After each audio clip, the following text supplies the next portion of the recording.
श्रीमच्छंकरशेषवल्लभमधोच्छिष्टो महामोक्षदो निम्बार्काभिनवादिशास्त्रनिपुणैराराधितः सर्वदा रामानन्दसिताङ्गभक्तप्रवरैर्यो लोकसञ्चारितो वेदान्तागमशास्त्रवाडवपति संरक्षको निग्रह श्रीमच्छैव दिवाकराच्युतपथे वैनायके श्रीकुले स्रोतस्मार्तपुराणकौलभवने वर्णाश्रमे वर्णितम् आचार्यादिमहाजनाचरणसन्दृश्ये सदा लोकितम् तत्सद्धर्मप्रसारणे ग्रगतिमान श्रीसद्गुरो निग्रह बाह्यांतरकला मध्ये भाण्ड ब्रह्माण्डचारिणीं वेश्यदां त्रिगुणातीतां वन्दे निग्रहकारिणीं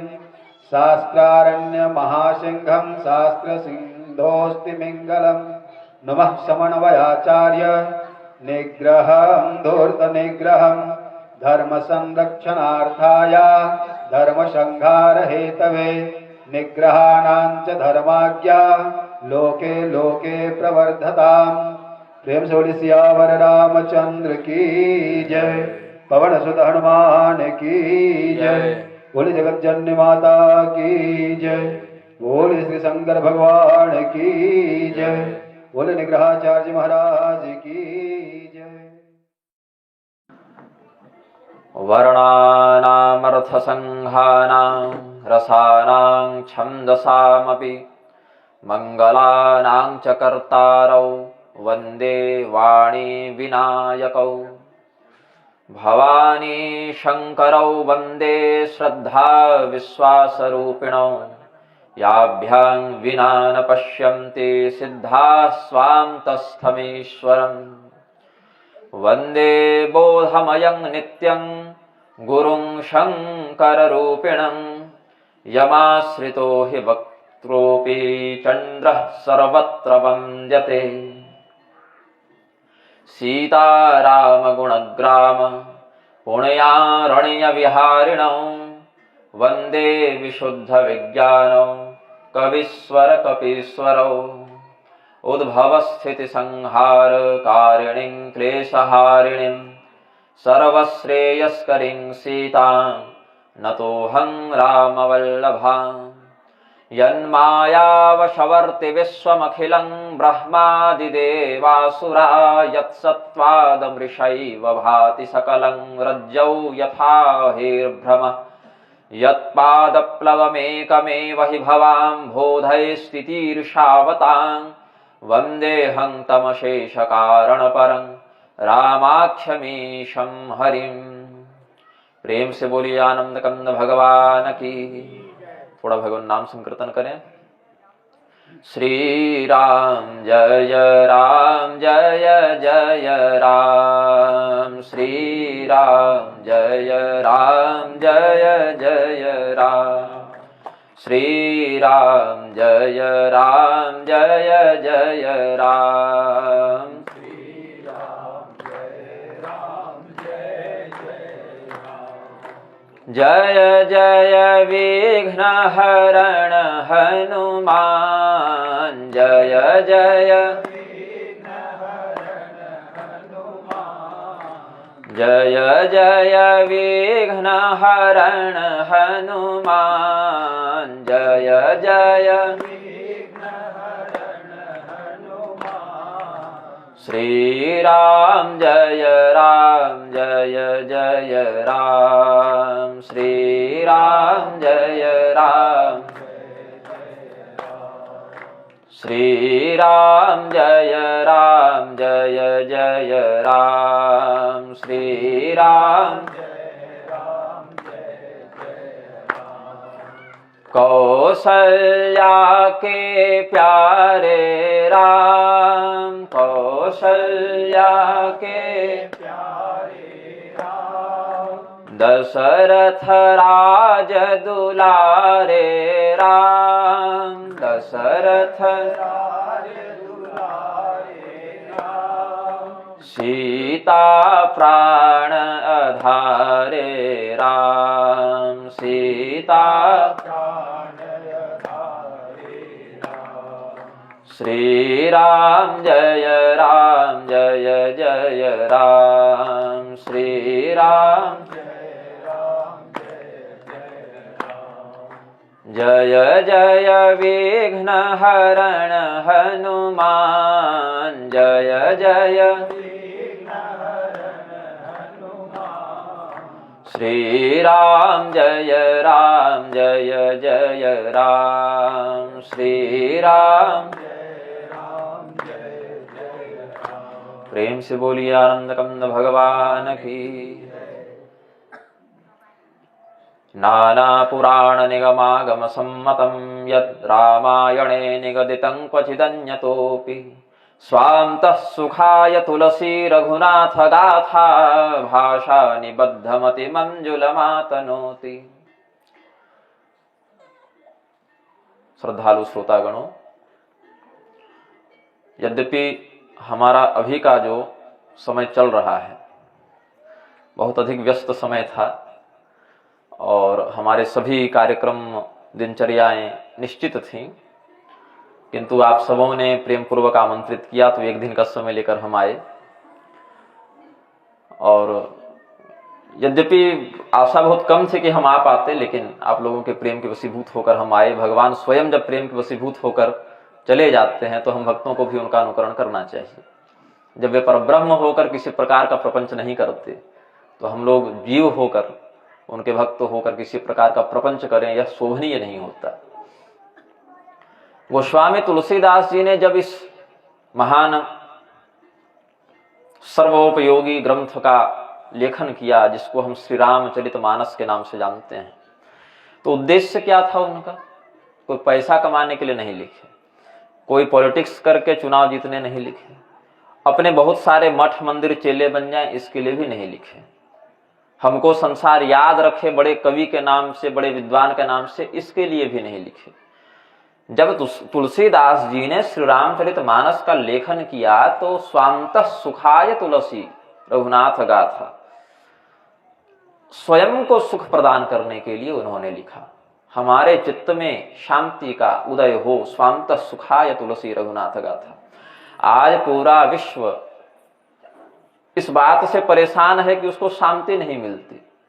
पैसा भी बहुत कमा ले तो भी शांति नहीं, चैन नहीं, सुकून नहीं, जिसको कहते हैं कि जिंदगी में आज चैन हो, है ना। सरल भाषा में बोलने का प्रयास करूंगा। चैन हो जिंदगी में, जीवन में सुकून हो, शांति हो, यही सब चाहते हैं। लेकिन विडंबना क्या है, बड़े बड़े अरबपति खरबपति भी आत्मिक शांति को प्राप्त नहीं कर पाते। बैंक में पैसा होना, घर में गाड़ी होना, सोने के लिए पलंग बंगला होना, ये सुख नहीं है। ये सुख को भौतिकता के माध्यम से प्राप्त करने का प्रलोभन देने वाले माध्यम मात्र हैं। मतलब ऐसा प्रतीत होता है कि इससे हमें सुख होगा, लेकिन वह वास्तव में सुख नहीं प्रदान कर पाते। जैसे बहुत कड़ी धूप हो, उससे भूमि जब तपने लगती है तो दूर में वह भूमि से एक लहर उठती दिखती है जो पानी के समान प्रतीत होता है, जिसको साहित्यिक भाषा में मृग तृष्णा कहते हैं। मतलब पशु पक्षी इत्यादि जब दूर से देखते हैं कि वहां पानी की लहर उठ रही है, वहां कुछ कंपन हो रहा है, तो जलाशय समझकर वहां जाते हैं पानी पीने। लेकिन जैसे आगे बढ़ते हैं वह कंपन और दूर होता जाता है। तो अज्ञानी पशु पक्षी इत्यादि उसी को जल का स्रोत समझकर भटकते रह जाते हैं और मर जाते हैं। हम मनुष्य ऐसा नहीं करते, क्योंकि हमें यह बोध है कि वहां जल नहीं है, वह तो सूर्य के ताप से गर्म हुई पृथ्वी का कंपन, हमें ताप की तरंगें दिख रही हैं। उसी प्रकार से इस संसार में जो व्यक्ति भगवान के रहस्य को नहीं जानते, भगवान की भक्ति से नहीं जुड़े हैं, उनको संसार के भौतिक सुख साधन वैसे ही मृग तृष्णा के समान अपनी ओर आकर्षित करते हैं। ये उनको पाने के लिए भटकते हैं और प्राप्त कभी नहीं कर पाते। और जो शास्त्रीय रहस्यों को जानते हैं, धर्म शास्त्रीय विषयों से अवगत हैं, ऐसे व्यक्ति मृग तृष्णा के रहस्य को जानते हैं तो उस पर निष्ठा नहीं रखते, उसके प्रलोभन में नहीं फंसते। तुलसीदास जी ने जब लिखा, हम लोगों के सामने जो जन सामान्य हैं, अगर कोई प्रकट होकर कहे कि वरदान मांगो, जो चाहे सो मांग लो, तो हम ये विचार नहीं करेंगे कि वो भगवान है कि भूत। बस खड़े होकर बोला वरदान मांगो तो जो चाहो सो मांग लो। तुलसीदास जी के समक्ष जब प्रेत प्रकट हुआ और उसने कहा कि हमसे जो चाहो वह मांग लो, तो तुलसीदास ने कहा राम जी से मिला दो। उसने कहा ये मेरे अधिकार में नहीं, मेरे पास इसकी शक्ति नहीं। तो गोस्वामी जी ने कहा जो राम से मिला सके उससे मिला दो। बोले राम दुआरे तुम रखवारे। हालांकि तुलसीदास जी तब लिखे नहीं थे, लेकिन सत्य तो सत्य है। भगवान के दरबार में, श्री रामचंद्र जी के दरबार में हनुमान जी द्वार रक्षक के रूप में प्रतिष्ठित हैं। तो भगवान से मिलाने के लिए भक्त का माध्यम लेना पड़ता है, और वह भक्त अंध भक्त नहीं हो, वह भक्त ज्ञान संपन्न प्रबुद्ध भक्त हो। तो हनुमान जी क्या है? ज्ञानिनाम अग्रगण्यम भी है और रघुपति प्रिय भक्तम भी है, दोनों हैं। ज्ञान बल से भी संपन्न है, भक्ति बल से भी संपन्न है। तो हनुमान जी का पता बता दिया प्रेत ने। तुलसीदास जी कुछ भी मांग सकते थे, राज्य, धन, संपदा, यश, प्रतिष्ठा, दिव्य चमत्कारिक शक्तियां, जो प्रेत दे सकता था, लेकिन नहीं मांगे। मतलब शांति सुख वहां नहीं मिल पाता उनको, इसका बोध उन्हें था। तो शांति सुख जहां प्राप्त हो, ऐसे श्री रामचंद्र जी के चरण कमलों को कैसे हम प्राप्त कर लें, इसकी कड़ी जोड़ने लगे। तो भूत से भी भगवान को प्राप्त कर लिए।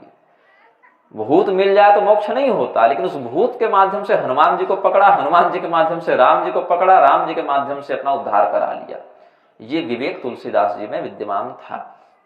उनके स्थान पर कोई स्वार्थी, लोभी, अहंकारी, प्रमादी, अविवेकी व्यक्ति होता तो वह क्या करता? धन, संपदा, दौलत इत्यादि मांगता, जब तक समय रहता उपभोग करता, और मरने के बाद फिर उस प्रेत आराधन के फलस्वरूप प्रेत योनि को ही प्राप्त हो जाता। प्रेत का दिया अन्न खाकर प्रेत बनता। भगवान का प्रसाद खाकर सदगति होती है, प्रेत का खाकर क्या करेंगे? प्रेत ही तो बनेंगे, है ना। आजकल क्या समाज में देखने को मिल रहा है कि बहुत से लोग चमत्कारों के पीछे जा रहे हैं, जादूगरी के पीछे जा रहे हैं। इस भारत भूमि में आज भी किंवा आपके ही क्षेत्र में बहुत से ऐसे लोग हैं या होंगे जिनके पास छोटी मोटी कोई शक्ति सिद्धि होगी, जिनका प्रयोग वे समाज के कल्याण में भी अपने संस्कारवश, यदि सात्विक सिद्धि है, सात्विक संस्कार है, तो समाज के कल्याण के लिए, तामसी शक्ति है, तामसी सिद्धि है, तो दूसरों को कष्ट देने के लिए करते रहते हैं। एक ही शक्ति राक्षस के पास हो और एक ही शक्ति देवता के पास हो, तो दोनों अलग अलग प्रयोग करेंगे। एक ही बंदूक सैनिक के हाथ में हो, वही आतंकवादी के हाथ में हो, तो अलग अलग प्रयोग करेंगे। एक ही चाकू ऑपरेशन करने वाला डॉक्टर के हाथ में हो और डकैत के हाथ में हो, तो अलग अलग प्रयोग करेंगे। तो चाकू का, बंदूक का, सिद्धि का, शक्ति का कोई दोष नहीं होता, वो किसके हाथ में है उसके आधार पर उसका प्रयोग होता है। गोस्वामी तुलसीदास जी सब कुछ छोड़ छाड़ कर सभी प्राणियों के प्रति दया का, प्रेम का, करुणा का भाव रखते हुए चले, और केवल अपना ही नहीं अपितु अपने रामचरितमानस के माध्यम से न जाने कितने असंख्य लोगों का उन्होंने कल्याण का मार्ग प्रशस्त कर दिया। ब्राह्मण, क्षत्रिय, वैश्य, शूद्र, स्त्री, पुरुष, ब्रह्मचारी, गृहस्थ, वानप्रस्थी, संन्यास, जो भी आश्रम, वर्ण, लिंग आदि में जीव स्थित हो, उसका वहीं से कल्याण हो जाए। चाहे आप सबरी हो, चाहे आप निषाद राजगुह हो, चाहे आप केवट हो, चाहे आप वशिष्ठ हो, चाहे आप सुग्रीव हो, चाहे आप विभीषण हो, चाहे आप स्त्री, पुरुष, ब्राह्मण, क्षत्रिय, वैश्य, शूद्र कहीं भी स्थित हो, आपको भगवान कैसे वहीं से मिल जाए, ऐसा उत्तम प्रकल्प, उत्तम मार्ग तुलसीदास जी ने समस्त शास्त्रों का सार चुन कर मानस के रूप में रख दिया। उतना न पढ़ पाओ, केवल ये पढ़ लो तो मूल जो बातें हैं, जो जाननी चाहिए, वह सीधे प्राप्त हो गया। जैसे पूरे खेती करके, वर्ष भर परिश्रम करके, गन्ना उगाकर, अगर न आप उसके रस का आस्वादन कर सके तो सीधे उसका रस निकाल कर दे दिया, इसको पी जाओ। संपूर्ण परिश्रम आचार्य जनों ने किया, आपको सीधे रस लाकर दे दिया। अब समस्या क्या है कि कुछ अधम व्यक्तियों को यह रस उपयुक्त नहीं लगता। आप मच्छर को गन्ने का रस नहीं पिला सकते, वो खून नहीं पिएगा, उसकी वृत्ति वो है।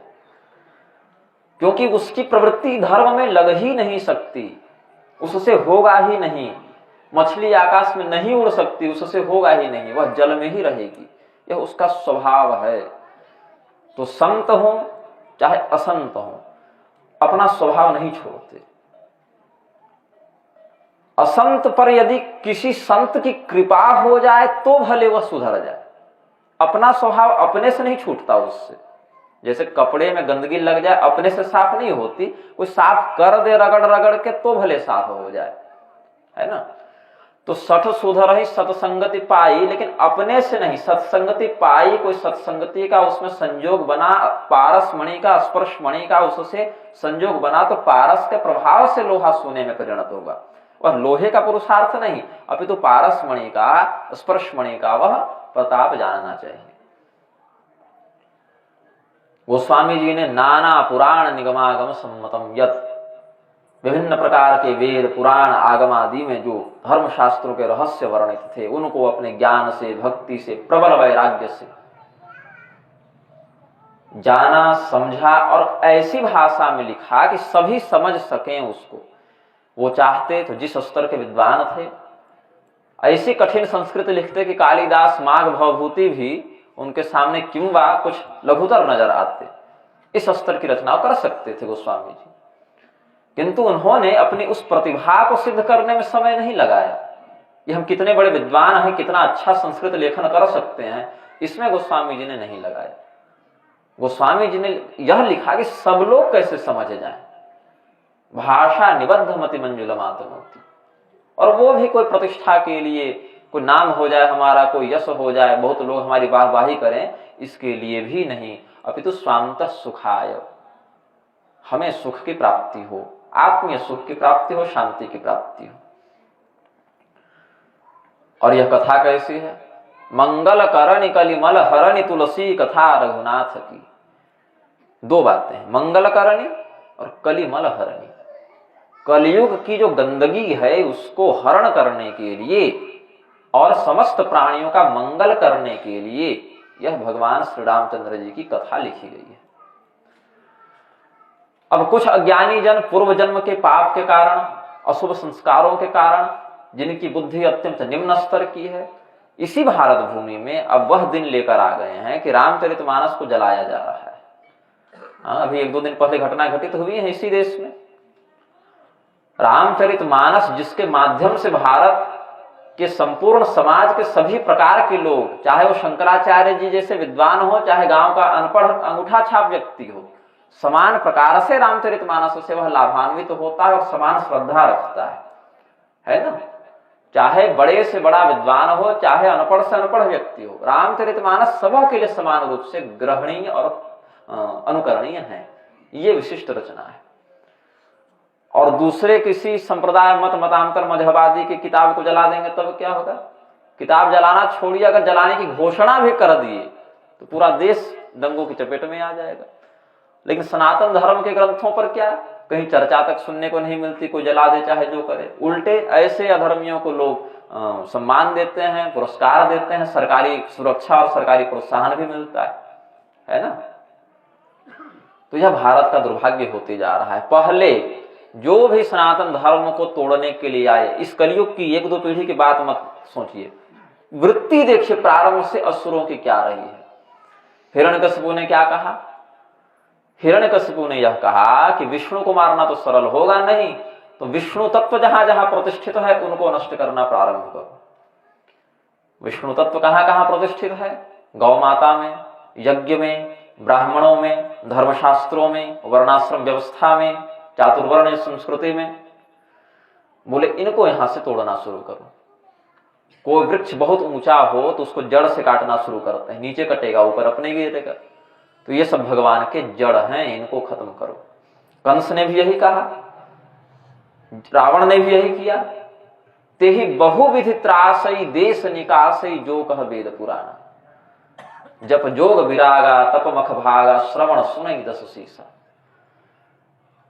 तो प्रारंभ कहां से ये लोग करते हैं? गौ से, ग्रंथ से, आचार्यों से, यहां से प्रारंभ करते हैं। आपको कोई मारने नहीं आएगा प्रारंभ में, आपको मारने आएगा तो मार पाएगा नहीं, क्योंकि आप ग्रंथ पर आश्रित हैं, आप आचार्यों पर आश्रित हैं, आप धर्म पर निष्ठा रखते हैं। तो धर्म की रक्षा करेंगे तो धर्म आपकी रक्षा करेगा। लेकिन धर्म आपकी रक्षा न करे, इसके लिए क्या आवश्यक है?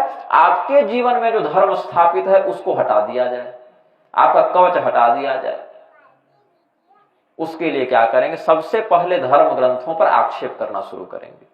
तुम्हारे ग्रंथ में ये बात गलत है, तुम्हारे ग्रंथ में ये बात गलत है, तुम्हारे ग्रंथ में ये बात गलत है। और जो गलत है उसको केवल मनमाना अर्थ लगाकर सिद्ध करेंगे। कौवा कान ले गया के तर्ज पर किसने लिखा, किस उद्देश्य से लिखा, किस स्थान पर लिखा, किसके लिए लिखा और किन परिस्थितियों में उसका क्या अर्थ होगा, इसका विचार किए बिना केवल कोई पंक्ति उठा लेना, उस पंक्ति से कोई एक श्लोक या शब्द का चयन कर लेना और उसके आधार पर ऐसे लोगों को भ्रमित करना जो वास्तव में धर्मशास्त्र के ज्ञान से रहित हैं, जो सीधे साधे सरल लोग हैं, जो सामने वाले ने कहा उसको मान लिया, उसको स्वीकार कर लिया। 2 और 2 5 होते हैं, बोल दिया तो मान लिए, होता होगा भाई, इतना बड़ा व्यक्ति बोल रहा है। और इसका प्रभाव क्या हुआ? वोट बैंक के आधार पर हम चुनाव जीत जाएं, हम सत्ता में बने रहें और हमारी प्रजा आपस में लड़ती रहे, ये उद्देश्य कर दिया लोगों ने। भगवान श्री रामचंद्र जी के राज्य में ऐसा नहीं। आप मानस जी में देखें, भगवान श्री रामचंद्र जी ने जब प्रजाओं का सम्मेलन बुलाया और उस सम्मेलन में वे कुछ बोलने के लिए तत्पर हुए तो स्पष्ट कहा उन्होंने कि अगर मेरे मुख से भी कोई ऐसी बात निकल जाए जो गलत हो तो हे प्रजाजनों, हमें आप सतर्क कर देना, समझा देना, बता देना कि देखिए स्वामी, आपका यह वचन शास्त्र से विरुद्ध जा रहा है। आज आप बोल पाइएगा? इतना नहीं। तरह तरह के कानूनी धाराएं लगा दी जाएंगे, तरह तरह के आप पर केस कर दिए जाएंगे, तरह तरह से आपको प्रताड़ित किया जाएगा। तो राजा वह नहीं है जो अपने अधिकार को प्रजा पर थोपता है, अपितु राजा वह है जो पुत्रवत प्रजा का पालन करते हैं स्वयं उसके द्वारा अधिकार को प्राप्त कर लेता है। जैसे एक पुत्र प्रेम पूर्वक सेवा करके पिता का हृदय जीत लेता है, जैसे एक पत्नी प्रेम पूर्वक सेवा करके अपने पति का हृदय जीत लेती है, जैसे एक शिष्य श्रद्धा पूर्वक व्यवहार से अपने गुरु का हृदय जीत लेता है, वैसे ही गुरु और शिष्य का, पति और पत्नी का, पिता और पुत्र का जो संबंध है वही राजा और प्रजा के मध्य होना चाहिए। यह राम राज्य है। हम राम राज्य की ऐसी संकल्पना करते हैं कि जब एक ब्राह्मण के पुत्र का निधन हुआ, एक जंघासुर नाम का राक्षस देवी पार्वती से विवाह करने के निमित्त, रुद्र पद को प्राप्त करने के निमित्त 1 कल्प की आयु का वरदान प्राप्त करके अगली जन्म में शंभुक शूद्र का रूप धारण करके शास्त्र विरुद्ध रीति से तपस्या करता है। उसके तपस्या के फलस्वरूप, अशास्त्रीय तपस्या के फलस्वरूप जब लोग मरने लगते हैं, एक ब्राह्मण का बच्चा सबसे पहले मरा, फिर एक क्षत्रिय मरा, फिर एक वैश्य वर्ण का व्यक्ति मरा, फिर शूद्र वर्ण में एक लुहार जाति का, एक तेली जाति का व्यक्ति मरा, 7 व्यक्ति कुल मरे। तो भगवान के पास शिकायत गई। भगवती सीता जी ने कहा यदि तुम्हारा पुत्र जीवित नहीं होगा तो मैं अपने लवकुश को दे दूंगी। ये भगवती का भाव था। फिर भगवान ने जाकर शंभुक का स्वरूप धारण करने वाले उस जंघासुर नामक राक्षस को मारा और मारकर फिर नरक नहीं भेजा, अपने धाम ही भेजा। मारने के बाद भी उसको नरक नहीं दिया, भगवान ने अपना धाम दिया और कहा वरदान मांगो। तो शंभुक ने कहा कि जिस राम नाम से मेरी सदगति हुई वही राम नाम बाकियों की सदगति भी करे। बोले संपूर्ण शूद्र वर्ण के लोग कोई व्रत तपस्या दान न भी करें, अभिवादन में केवल राम राम कर लिया करें तो उस राम नाम के माध्यम से उनका कल्याण का मार्ग प्रशस्त होता रहेगा। इतनी सुविधा दे दी। आनंद रामायण के अनुसार, महाभारत तात्पर्य निर्णय के अनुसार ये सब ग्रंथ में बताए गए हैं। लेकिन जो समाज में वैमनस्य उत्पन्न करेंगे वो ये बात नहीं कहेंगे पूरी बात, वो कहेंगे कि शंभुक नाम का शूद्र तपस्या कर रहा था, भगवान ने मार दिया, इसीलिए ब्राह्मण क्षत्रियों ने तुम पर अत्याचार किया। पूरी बात बिना बताए कौन सा प्रसंग कहां पर किस उद्देश्य से निमित्त बना। इतना ही नहीं, घर घर में फूट डाल देंगे कि सीता जी को गर्भवती अवस्था में राम जी ने निकाल दिया तो घर में पति पत्नी लड़ बैठे। लेकिन ये नहीं बताएंगे कि वो एक कह के चक्कर में राम जी बन गए, उनके पीछे पीछे सीता जी गई, तब रावण हरण करके ले गया। ये भी तो बताना चाहिए ना। सीता जी को गर्भवती अवस्था में क्यों भगवान ने परित्याग किया? क्योंकि कलंक लग रहा था।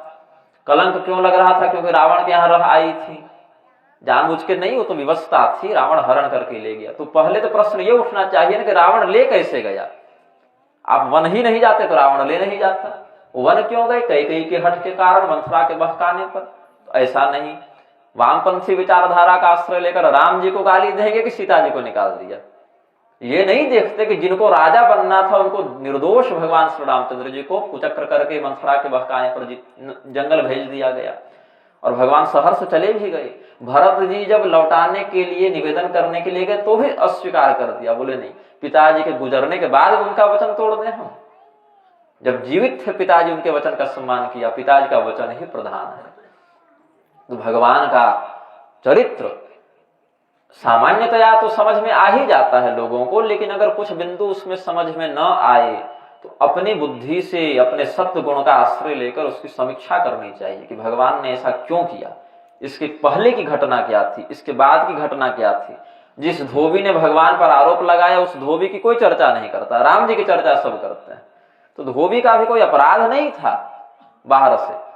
पूर्व जन्म में, पद्म पुराण के अनुसार पूर्व जन्म में वह एक पक्षी था। वो दोनों मादा नर के जो जोड़े थे पक्षी में, उसमें एक का भगवती सीता जी ने पिंजड़े में कैद कर लिया, बड़ा सुंदर पक्षी लगा, तो उसके वियोग में प्राण त्याग दिए मादा ने, मादा के वियोग में नर ने प्राण त्याग दिए और मर्तेश में शाप दिया कि जब तुम गर्भवती होगी तो अब तुम्हारे पति से तुम्हारा वियोग कराऊंगा। इसलिए भगवान ने धोबी को भी कोई दंड नहीं दिया। भगवान श्री रामचंद्र जी की अर्धांगिनी सीता जी पर आप चरित्रहीनता का आरोप लगा रहे हैं और आपको दंड नहीं दिया गया, ये राम राज्य में ही संभव है। आज किसी नेता की पत्नी के बारे में बोल के दिखाइए, है कि नहीं? भगवान श्री रामचंद्र जी की धर्मपत्नी सीता जी पर आपने चरित्रहीनता का आरोप लगा दिए और उसको दंड भी नहीं मिला। भगवान उल्टे लोकापवाद से बचने के लिए सीता जी को जंगल भेज दिए। उस समय राजा जनक क्या कर रहे थे, महारानी सुनैना क्या कर रही थी? राम जी का तो चलो हम लोगों ने जो नास्तिकवादी है उनका आरोप सहन कर लिया कि राम जी हो सकता है गलत होंगे भाई, लेकिन राजा जनक भी गलत थे। उनको नहीं दिखा कि मेरी गर्भवती पुत्री को जंगल भेज दिया गया तो हम ही थोड़ा मिथिला ले आए, अपने घर ले आए। उन्होंने क्या किया, रानी सुनैना ने क्या किया, ये बात नहीं बताएंगे समाज तोड़ने वाले। उन्होंने यह किया कि भगवान श्री रामचंद्र जी ने, आनंद रामायण के अनुसार बता रहा हूं, भगवान श्री रामचंद्र जी ने एक दिन उसी रात्रि पहले ही जनक जी और सुनैना जी वहीं रह रहे थे उस समय, उनको कहा वाल्मीकि जी के आश्रम में जाकर 5 साल तक सारा प्रबंध करके रखिएगा, सीता जी आपके साथ वहीं सुखपूर्वक रहेंगे, सारी व्यवस्था बनाकर रखे। राजा के रूप में बाहर से दिखा दिया कि देखो हमने राजधर्म की रक्षा के लिए इनका परित्याग कर दिया, और अंदर में जो पारिवारिक व्यवस्था थी उनके पति के रूप में राजा जनक और महारानी सुनैना को कह के वाल्मीकि जी के आश्रम में सारा प्रबंध बनवा दिया और कहा आप लोग दोनों 5 साल वहीं रहिएगा, मिथिला की राज्य की व्यवस्था हम लोग देख लेंगे। ये होता है संतुलन, ये है राम राज्य। कोई भी प्राणी कथमपि कष्ट न पाए, वह राम राज्य है। लेकिन आजकल के जो लोग भगवान श्री रामचंद्र जी पर आक्षेप करते हैं, भगवान श्री रामचंद्र जी के भक्तों पर आक्षेप करते हैं, भगवान का उज्जवल चरित्र वर्णित करने वाले ग्रंथों पर आक्षेप करते हैं, ऐसे लोग अपने गिरेबान में झांक कर देखें कि इनमें कितनी सत्यनिष्ठा है, इनमें कितनी नैतिकता है। 14 वर्ष के लिए वो अपने स्वाधिकारानुसार प्राप्त राज्य का परित्याग करके जा सकते हैं, आप 2 दिन की सैलरी नहीं छोड़ सकते, लेकिन आरोप लगाना है भगवान पर। तो बहुत से लोग जो सनातन धर्म को, हमारे भारत राष्ट्र को बहुत वर्षों से विखंडित करने का प्रयास कर रहे हैं, कुछ मामलों में सफल भी हो रहे हैं, कुछ मामलों में धर्मनिष्ठा वाले लोग उनको टिकाकर मोर्चे पर डटे हुए हैं रोककर। सबसे पहले धर्म ग्रंथों पर आक्षेप करना। अब 2 तरीके से ये आक्षेप करते हैं, या तो कहेंगे ये बात नकली है, किसी ने मिला दी, मिलावट कर दी, ये असली ग्रंथ नहीं, ये नकली ग्रंथ है, इसमें मिलावट कर दी। और वहां सफल नहीं होंगे तो कह देंगे तुम ही अत्याचारी हो, तुम ही गलत हो, तुम्हारे धर्म में भेदभाव है, तुम्हारे धर्म में ये है ऊंच नीच है, तुम्हारे धर्म में छुआछूत है, तुम्हारे धर्म में अत्याचार है, तुम्हारे धर्म में शोषण है। ये सब पूरी बात नहीं बताएंगे, बीच से कोई लाइन निकालेंगे और उस लाइन के आधार पर आपको भ्रमित कर देंगे। उसके बाद जब एक बार धर्म ग्रंथों में आपकी निष्ठा हिलने लग गई तो क्या होगा, दिमाग में भ्रम अगर डल गया तो फिर सर्वत्र वह दुर्बुद्धि व्याप्त हो जाएगी। जैसे अगर आपको पूरी दुनिया में सुगंध का आश्रय लेना है तो आप क्या करेंगे? पूरी दुनिया में तो सुगंध करना संभव नहीं है, तो नाक के पास थोड़ा सा इत्र लगा लीजिए, कस्तूरी इत्यादि रगड़ लीजिए। और पूरी दुनिया में दुर्गंध ही दुर्गंध चाहिए तो वहां भी दुर्गंध फैलाना संभव है। नाक के पास थोड़ा दुर्गंध लगा लीजिए, विष्ठा इत्यादि लगा लीजिए, तो पूरी दुनिया के लिए दुर्गंधवती हो गई। अब सनातन धर्म के ग्रंथों का तो कुछ बिगाड़ नहीं सकते, आपके दिमाग में एक ऐसा वायरस डाल दीजिए भ्रम का, संदेह का, अश्रद्धा का, कि आप जिस भी ग्रंथ को देखेंगे वहां आपको केवल नकारात्मक बात पर ही नजर जाएगी और समझने की वृत्ति रहेगी नहीं, तो वहीं भ्रम हो जाएगा। ये बात। उसके बाद जब धर्म ग्रंथों पर निष्ठा डिग गई, क्योंकि देखिए दो प्रकार की दृष्टि होती है नारद पुराण के अनुसार। एक तो चमड़े की दृष्टि जो सबके पास है लगभग, दूसरी होती है ज्ञान की दृष्टि, जो चमड़े से नहीं दिखती, वो ज्ञान से दिखती है। उदाहरण स्वरूप छोटा सा उदाहरण देता हूं।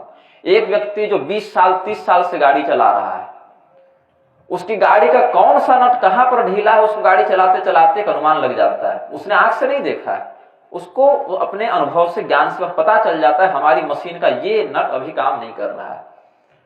जो व्यक्ति 20 साल 30 साल से संगीत साधना में रहता है, उसके सितार के कौन से तार में क्या ढीलापन आ गया है उसको पता चल जाता है। फिर वह चेक करता है, जांच करता है कि सही में ऐसा है कि नहीं। उसी प्रकार से जो व्यक्ति नित्य निरंतर साधना में रत है, धर्मशास्त्रों के ज्ञान से रत है, वह तुरंत पकड़ लेता है कौन सा कृत्य धर्म सम्मत है, कौन सा कृत्य धर्म विरुद्ध है, और वहीं से विवेक बुद्धि का प्रयोग करके वह उचित का और अनुचित का निर्णय कर लेता है। एक कुशल डॉक्टर जो 20 साल 30 साल से एक ही रोग का इलाज कर रहा है, उसकी चिकित्सा कर रहा है, वह रोगी के बाहरी लक्षणों को देखकर भी तुरंत पकड़ लेता है ये कहां जाने वाला है, इसका यह रोग कितनी मात्रा में कौन सा स्वरूप धारण करने वाला है। एक कुशल ज्योतिषी जो 20-30 साल से एक ही कार्य में लगा हुआ है, वह ग्रह दशाओं को देखकर अनुमान लगा लेता है कि भविष्य में इसके साथ ये घटनाएं इन कालक्षेप में घटित होने वाली हैं। अपने अपने विषय के विशेषज्ञ, तो धर्मशास्त्रों के जो विशेषज्ञ हैं उनसे धर्मशास्त्रों का रहस्य न जानकर ऐसे लोगों से जानना जिन्होंने धर्मशास्त्र कभी पढ़ा ही नहीं। कोई व्यक्ति, यदि आपको कोई रोग हो जाए तो आप कैसे डॉक्टर के पास जाते हैं? जो उस कार्य में दक्ष है उसके पास, कि जो बिल्कुल डॉक्टरी पढ़ा ही नहीं कभी, वकील है उसके पास? वकील के पास तो नहीं जाते अपने रोग का इलाज कराने। कोई कानूनी अड़चन आ जाए तो किसी बढ़िया वकील को, जो अभ्यासी है, जो संविधान के क्षेत्र में विशेषज्ञ है, उसको पकड़ते हैं, कि कोई बहुत बढ़िया हृदय रोग या मनोरोग विशेषज्ञ होगा उसको पकड़िए? नहीं, वहां तो बढ़िया कुशल वकील चाहिए। इसी प्रकार से अन्य विषयों में भी जो उसका विशेषज्ञ है वही समाधान दे सकता है। तो धर्मशास्त्रों का रहस्य बताने के लिए वही लोग अधिकृत हैं जिन्होंने गुरु परंपरा से उन रहस्यों को पढ़ा है, जाना है, समझा है, आचरण किया है। अधीति बोधाचरण प्रचारण, अध्ययन किया, बोध किया, समझा, आचरण किया, तब प्रचार किया। ये पूरी विधि है। जिन लोगों ने न अध्ययन किया, न बोध किया, न आचरण किया, ऐसे लोग धर्मशास्त्र के रहस्य से अनभिज्ञ होने के कारण भ्रमित हो जाते हैं। स्वयं भ्रमित हो गए तो सामने वाले को भी भ्रमित कर दिया, और सामने वाले को जब भ्रमित कर दिया उस स्थिति में अपनी नाव भी डूबी, सामने वाले को भी हमने डुबा दिया। तो धर्मशास्त्रों के ऊपर से जब निष्ठा डिग गई तो धर्मशास्त्र का उपदेश करने वाले गुरुजनों के, आचार्य जनों के मन में आपके प्रति जो भाव है, उस करुणा में, उस दया में भी क्षीणता आएगी। जब देखेंगे सामने वाला अश्रद्धा से युक्त है तो कितनी कृपा कर पाएंगे गुरुजन। सामने वाला धूर्त हो रहा है, कुतर्क कर रहा है, समझाने पर भी समझ नहीं रहा, भगवान को ही गाली दे रहा है, तो जो गुरु जी हैं, संत हैं, वो भी कितनी दया कर पाएंगे अपनी ओर से। जैसे दो पुत्र हैं, एक पुत्र अपने पिता की बात को बिल्कुल श्रद्धा पूर्वक मानता है और एक गाली गलौज करता है, उद्दंडता करता है, तो पिता कितना भी चाह ले अपने हृदय से अपने पुत्र के प्रति वह बात से कैसे निकाल पाएगा? चाहे भी तो कैसे निकाल पाएगा? एक पुत्र प्रतिदिन अपने पिताजी को उठकर प्रातः प्रणाम करता है और एक पुत्र प्रतिदिन पिताजी को भरी समाज में अपमानित करता है, तो दोनों प्रति भले पिता समान ही भाव रखना चाहे भी तो कैसे रख पाएगा? तो धर्मशास्त्रों के प्रति श्रद्धा नष्ट होने पर व्यक्ति क्या करता है? भ्रमित चित्त होकर अपने ही गुरुजनों का, आचार्य जनों का, इष्ट देवताओं का अपमान करने लगता है। जब वह इष्ट देवताओं का अपमान करने लगता है तो हमारे शरीर में जितनी भी शक्तियां वास करती हैं, दिव्य शक्तियां, हमारे प्रत्येक शरीर के जितने अंग हैं उन अंगों के कोई कोई देवता स्वामी होते हैं। वह देवता जब रुष्ट हो जाता है तो उस अंग से संबंधित क्रिया में बाधा उत्पन्न करने लगता है। इसी का परिणाम स्वरूप अगस्त संहिता का प्रमाण है, इसी के परिणाम स्वरूप पंगबंध बधिरादय, अगले जन्म में लोग लंगड़े हो जाते हैं, अंधे हो जाते हैं, गूंगे हो जाते हैं, बहरे हो जाते हैं उन देवताओं के प्रकोप के कारण। अन्यथा जो बच्चा जन्म ही लिया अभी अभी, उसने क्या पाप पुण्य किया कि उसको अंधा होना पड़ा, लंगड़ा होना पड़ा, बहरा होना पड़ा, गूंगा होना पड़ा। इस जन्म में तो कोई पाप दिखता नहीं उसका। इसका अर्थ है कि पूर्व काल में उसने कोई ऐसा पाप किया है जिसका उसको दंड भोगना पड़ रहा है। वहीं पर कोई बच्चा किसी करोड़पति अरबपति के यहाँ जन्म ले ले, उसको जन्म लेते ही उतनी संपत्ति का उत्तराधिकार मिल गया, उसने क्या धर्म कर लिया था भाई? तो अभी का तो नहीं, पिछले का किया हुआ था जिसका वह सुखोपभोग कर रहा है। तो ऐसा ही समझना चाहिए, अभी आपने जो धर्म किया, अभी आपने जो बीज बोया, वह 10 साल 5 साल 20 साल या समयानुसार जन्मांतर में फलित हो जाएगा। चाहे वह जहर का फल हो, चाहे वह अमृत का फल हो, चाहे वह अच्छा कर्म हो, चाहे वह बुरा कर्म हो, उचित काल परिस्थिति के आधार पर वह फलित होगा और उसका फल आपको भोगना पड़ेगा। जिसने पूंछ जलाने का प्रयास किया उसकी तो पूरी लंका जल गई, और जिसने पूरी रामचरितमानस को जलाने का प्रयास किया उसके साथ क्या होगा, है ना? तो जब गुरुजनों के प्रति, ग्रंथ के प्रति आस्था डिगेगी तो ऐसे नीच लोगों के द्वारा, बुद्धि के द्वारा जो नीच हैं, ऐसे लोगों के बहकाने पर क्या होता है, लोग धर्म परिवर्तन करने लग जाते हैं। जो देवताओं के द्वारा भी दुर्लभ है। गायन्ति देवा किल गीतकानि धन्यास्तुते भारत भूमि भागे।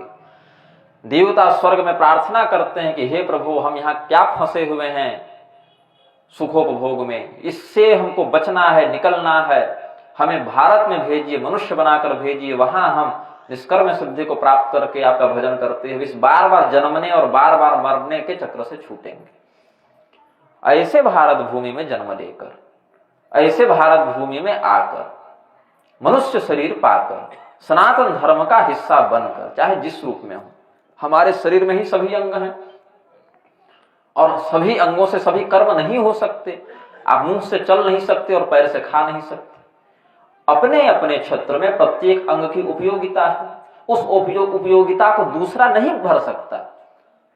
तो सनातन धर्म में चारों वर्ण, चारों आश्रम की अपनी उपयोगिता है, उसको दूसरा नहीं भर सकता। उसको अगर आप पीछे कर देंगे पूरी व्यवस्था गड़बड़ा जाएगी। कान में दर्द हो तो भी समस्या, आंख में दर्द हो तो भी समस्या, जीभ में छाले हो तो भी समस्या, पेट में दर्द हो तो भी समस्या, प्रजनन में समस्या हो तो भी समस्या, वो तो फिर ज्यादा बड़ी समस्या। आगे वंश ही न बढ़े, लुप्त पिंडोदक क्रिया, फिर तो देवता पितर सबका हिसाब गड़बड़ा जाएगा। पैर में दर्द हो तो भी समस्या। तो शरीर का कोई भी अंग पीड़ित हो तो तकलीफ पूरे शरीर को होती है, व्यवस्था पूरे शरीर के डगमगा जाती है। तो ब्राह्मण, क्षत्रिय, वैश्य, शूद्र, स्त्री, पुरुष, ब्रह्मचारी, गृहस्थ, वानप्रस्थ, सन्यासी, इन 10 भेदों में जो समाज विभक्त है, उसमें किसी भी भेद को, कोई भी समस्या हो, उसको तोड़ लिया जाए, उसको खंडित किया जाए, उसको कमजोर किया जाए, उसको अत्याचार से या लोभ से या धमका कर या किसी भी प्रकार से, चाहे तो गर्दन पर तलवार रख के धर्म परिवर्तन करा लो, चाहे तो पैसा देकर धर्म परिवर्तन करा लो, चाहे उसका दिमाग भ्रमित करके धर्म परिवर्तन करा लो, चाहे भय से, चाहे लोभ से, चाहे भ्रम से, जैसे भी उसको तोड़ा जाएगा पूरी व्यवस्था ही नष्ट होने लगेगी। तुलसीदास जी ने जिस रामचरितमानस को लिखकर परम शांति को प्राप्त किया, ऐसे रामचरितमानस को जला कर लोग अगर शांति प्राप्त करना चाहे तो संभव नहीं। ऐसी विचारधारा के पोषक देशों में अकाल पड़े हैं, नरसंहार पर नरसंहार हो रहे हैं। लोग 5-5 वर्ष के बच्चे को बेचकर आटा और दाल और चीनी और चावल ला रहे हैं। ऐसे ऐसे भयंकर भीषण युद्ध में यह पूरा विश्व घिरा हुआ है, चारों ओर त्राहिमाम मचा हुआ है। हमारा देश बहुत सुखी है अभी। बाकी आप अगर वैश्विक स्थिति को देखें, बाकी देशों के हाल को देखें, इतने भीषण युद्ध हो रहे हैं, महामारियां आई हुई हैं, अकाल पर अकाल पड़ रहे हैं। हमारा भारत सनातनी जितने अंश में है जनसंख्या के बल के आधार पर, उतने अंश में ही सुखी है। एक बार सनातन का रक्षा कवच हटा कि बाकी आस पड़ोस के देशों की आप स्थिति देख लीजिए। तो हम जब तक संगठित हैं, धार्मिक अनुशासन में, शास्त्रीय अनुशासन में हैं, तभी तक पूरी की पूरी दीवार से एक एक ईंट को हटाते जाइए तो पूरी दीवार गिर जाएगी। वही सारे ईंट संगठित रहे तो पूरी दीवार सुदृढ़ रहेगी। उसी प्रकार से चारों वर्ण, दोनों लिंग, चारों आश्रम के आधार पर जो समाज विभक्त है उसका अपने अपने अधिकार के अनुसार ब्राह्मण, क्षत्रिय, वैश्य, शूद्र अपना अपना कर्म करें, ब्रह्मचारी, गृहस्थी, वानप्रस्थी, सन्यासी अपना अपना कर्म करें, स्त्री पुरुष अपना अपना कर्म करें। तो अभी समस्या क्या है, अपना छोड़ के बाकी के कर्मों पर सबकी नजर है। हमारा क्या कर्तव्य है इस पर किसी का ध्यान नहीं, हमारा क्या अधिकार है इस पर सबका ध्यान है। यदि हम सभी अपना अपना कर्तव्य ढंग से करें तो सबके अधिकार को स्वयं सुरक्षित कर लेंगे। भगवान श्री रामचंद्र जी ने किसी और को किसी और का काम नहीं सौंपा, सबको अपना अपना काम करने के लिए कह दिया, सारी व्यवस्था स्वयं सुदृढ़ हो गई। तो धर्म शास्त्रों का अनुशासन केवल हम लोगों पर ही नहीं अपितु देवलोकों पर भी लागू होता है। मरने के बाद जब यमराज के पास जाएंगे तो कोई फर्क नहीं पड़ता कि आप किस पार्टी के चुनाव चिन्ह से चुनाव लड़े थे और किस पार्टी को वोट दिए थे और किसके नारेबाजी किए थे। नहीं, वहां कोई पूछताछ इन विषयों की नहीं होती। क्या उचित किया, क्या अनुचित किया, यही दो बात पूछे जाएंगे। और अनुचित किया तो क्यों किया, क्या मजबूरी में किया, क्या किसी ने गर्दन पर तलवार रख दी थी, क्या किसी ने पैसा खिला दिया था, क्या किसी ने बुद्धि भ्रमित कर दी थी, जब समझाया गया था तो क्यों नहीं समझे थे। तो जितनी हद तक अपने अंदर अधर्म का वास होगा उतना कठोर दंड प्राप्त होगा, यह भी निश्चित है। यदि किसी राक्षस ने गलत किया उसको भी दंड मिला, किसी देवता ने गलत किया उसको भी दंड मिला, किसी मनुष्य ने किया उसको भी दंड मिला। और किसी ने राक्षस कुल में उत्पन्न होकर बलि जैसा, प्रहलाद जैसा, विभीषण जैसा धर्मानुसार आचरण किया तो उसको देवता के ही समान सम्मान भी मिला। किसी ने ब्राह्मण होकर अधर्म किया उसको भी दंड मिला, किसी ने शूद्र होकर धर्म किया उसको भी सम्मान मिला। हमारे धर्मशास्त्रों में, इतिहास में सारे वर्णित हैं। संत और दुष्ट सभी वर्णों में, सभी जातियों में, सभी स्त्री होकर ताड़का भी गलत कर रही थी, स्त्री होकर शबरी धर्म कर रही थी, दोनों स्त्री हैं। ब्राह्मण होकर विश्वामित्र यज्ञ करते थे तो ब्राह्मण के कुल में उत्पन्न रावण के द्वारा उनको बाधा दी जाती थी।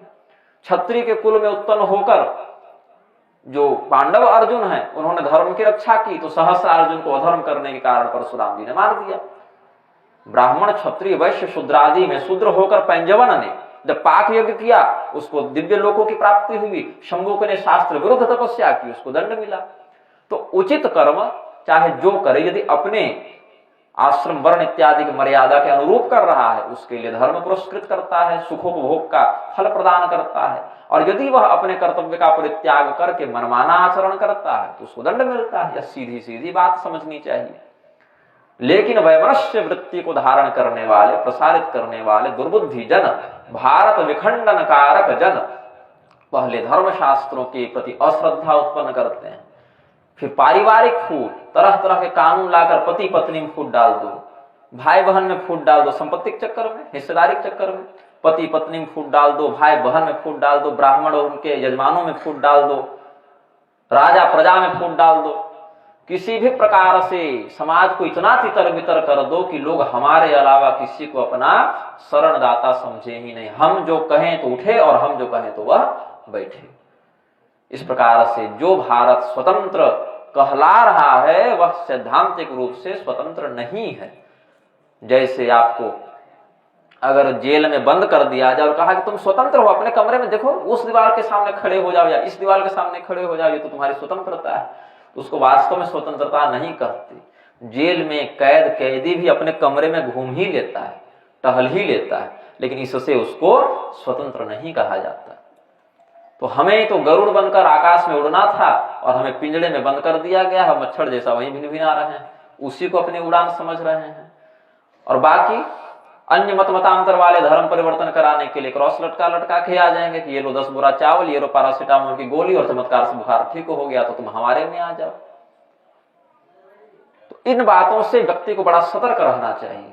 अपने क्षेत्र में ऐसा संगठन बनाना चाहिए, ऐसा अनुशासन बनाना चाहिए कि जो व्यक्ति कहीं भी हमारे धर्म शास्त्र और देवताओं की निंदा कर रहा है वहां कान खड़े हो जाए कि अब इसकी वृत्ति हमको विखंडित करने की बन रही है। क्योंकि जब वे आक्रमण करके अपने जनसंख्या बल से हमारा संहार करेंगे तो ये नहीं पूछेंगे तुम ब्राह्मण हो कि क्षत्रिय हो कि वैश्य हो कि शूद्र हो कि स्त्री हो कि पुरुष हो, नहीं पूछते। चाहे कश्मीर हो, केरल हो, बंगाल हो, कहीं हो, अपने आस पड़ोस में ही देख लीजिए, नहीं पूछते। वो बस ये देखते हैं तुम हमारी बात मानते हो कि नहीं मानते हो, हमारे पार्टी के सदस्य हो कि नहीं हो, हमारे दल के व्यक्ति हो कि नहीं हो, हमारे अनुसार आराधना करते हो कि नहीं करते हो, इतना ही पूछेंगे। करते हो तो बढ़िया, नहीं करते हो तो मरो, और कोई प्रश्न आपसे नहीं पूछा जाएगा। और जब तक हम अपने धर्मशास्त्रों में वर्णित विधान को धर्मशास्त्रीय दृष्टि से समझते हैं और ऐसे लोगों के साथ व्यवहार का परित्याग करते हैं जो धर्म के सगे नहीं, जो हमारे सनातन धर्म के जो आदिकाल से चला आ रहा है, सृष्टि के प्रारंभ से पहले भी नित्य है, अव्यय है, अनंत है, ऐसे धर्मशास्त्र की मर्यादा को, जिसको पढ़कर समझकर आचरण करके सर्वत्र जब कल्याणकारी समझा तब ऋषियों ने उपदेश किया, उसको जब छोड़कर हम मनमाने आचरण में प्रवृत्त होंगे, इस लोक में भी कष्ट पाएंगे और परलोक तो फिर बिगड़ ही रहा है। तो तुलसीदास जी ने जब रामचरितमानस लिखी, अपने सुख के लिए लिखा। जो व्यक्ति स्वयं सुखी होगा वही तो दूसरे को सुखी कर पाएगा। जिसके पास स्वयं सुख नहीं हो वो दूसरे को क्या सुखी करेगा। इसीलिए जब तुलसीदास जी ने, गोस्वामी जी ने जब यह कलिमल नाशक रामचरितमानस का प्रवर्तन किया, समस्त धर्म शास्त्रों का सार सार निचोड़ कर उसमें मोती के समान पिरो दिया, इसकी माला से आपकी शोभा बढ़े, और उस दिव्य ग्रंथ का जो तिरस्कार कर रहे हैं आजकल राजनीति के कुचक्र में, वामपंथ के कुचक्र में, और साथ ही अपने जेब भरने के लिए लोगों के रक्त को बहा रहे हैं, ऐसे द्वेष बुद्धि के प्रवर्तक जन बहिष्कृत किए जाने योग्य हैं सभ्य समाज के द्वारा। इनके साथ व्यवहार का परित्याग करना चाहिए। सोच हाड़िए कोटि वैरी सम, यद्यपि परम स्नेही, जाके प्रिय न राम वैदेही। प्रेम से बोलिए आनंद कंद भगवान की। भगवान नाम संकीर्तन करें। श्री राम जय राम जय जय राम, श्री राम जय राम जय जय राम, श्री राम जय राम जय जय राम, श्री राम जय राम जय जय राम। जय जय विघ्न हरण हनुमान, जय जय विघ्न हरण हनुमान, श्री राम जय जय राम, श्री राम जय राम।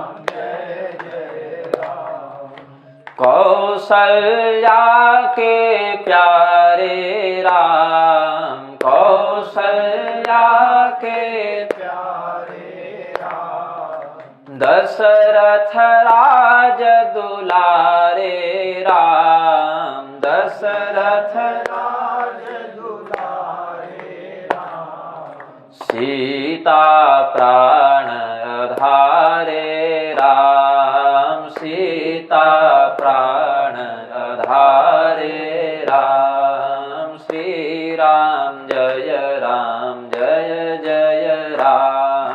श्री राम जय जय राम, श्री राम जय जय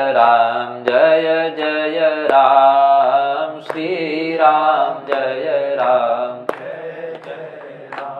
धर्म की अधर्म का, प्राणियों में विश्व का, गौ माता की गौ हत्या, भारत। प्रेम से बोलिए आनंद कंद भगवान की। नमः पार्वती पतये हर हर महादेव। धर्म संरक्षणार्थाय धर्म संहार हेतवे निग्रहाणां च धर्माज्ञा लोके लोके प्रवर्धतां। बाह्यांतरकला मध्ये भाण्ड ब्रह्माण्डचारिणीं वेश्यदां त्रिगुणातीतां वन्दे निग्रहकारिणीं। सर्वे भवन्तु सुखिनः, सर्वे सन्तु निरामयाः, सर्वे भद्राणि पश्यन्तु, मा कश्चित् दुःखभाग् भवेत्। राम रामेति रामेति रमे रामे मनोरमे, सहस्रनाम तत्तुल्यं राम नाम